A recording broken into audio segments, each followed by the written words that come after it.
And when we become sober to sovereignty, we start to love people and love ourselves, by the way, from a space that, no one can override. And that kind of personal empowerment is what changes matrices. It changes entire populations. It changes entire lineages and family structures. So let's look at that. It's just like, I remember when Mother Mary asked me to channel these words. I'm going to read from the top of 167. As a living fractal of Sophia's Sacred Heart, your own heart chakra is also the rose, a perfect and whole blueprint of divinity that calls you into a daily communion with Sophia. Communing within the rose, you may learn directly from Sophia on how to access your personal power for birthing new creations and realities, as well as how to use your sovereign power with divine love for the greatest well-being of all. Anointed by the sweet scent of direct knowing, stepping into your personal power, because it becomes an irresistible invitation from the rose. So what's happening in this passage with Mother Mary is she's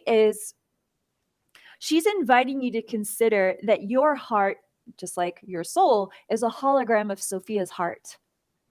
Isn't that amazing?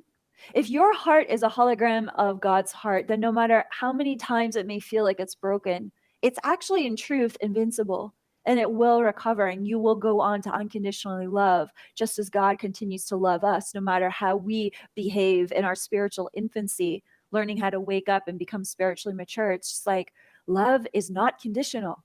That kind of love is not conditional. And what Mother Mary is saying is like, not only is it unconditional, it's always available for you to be in communion with. Now, that word communion, we often kind of delegate that word to the Catholic Church, but ultimately that word the practices of that are associated with that word are but symbols of this inner communion. Communion is a very powerful word for the divine feminine movement. And Mother Mary wants us to take back this word communion. And she's asking it, and she's sharing about that in this paragraph. She's just saying how you're always being called into this communion back into the heart of Sophia. And what is a state of communion? A state of communion is when you become present to your direct connection to the source within you, to this unconditional love.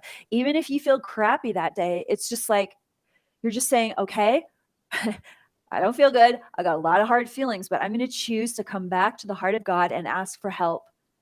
I'm going to choose to remember that no matter what I'm feeling, I can resource this love, this source of love that's always available to me, whether my husband or my wife or my employees or my best friend, whether they can say that they love and support me or not, I know exactly the source that will always be that source of unconditional love for me. And I'm going to step into a communion. So communion can look like prayer. It can feel like visualizing that beautiful heart, that sacred heart of the mother opening up to you, which is always open to you. Now your mind is really the one opening up to it, opening up to the open heart of Sophia for you. Asking Mother Mary to help you open your heart to reconnect with the Holy Mother, Holy Father. It can just be as simple as, please help me. And taking several deep breaths, returning back to your own heart, bringing your hands on your heart, and remembering, I am a hologram of the one heart of God. My heart is holy, and it deserves love and support. And I love you, heart. How can I serve you?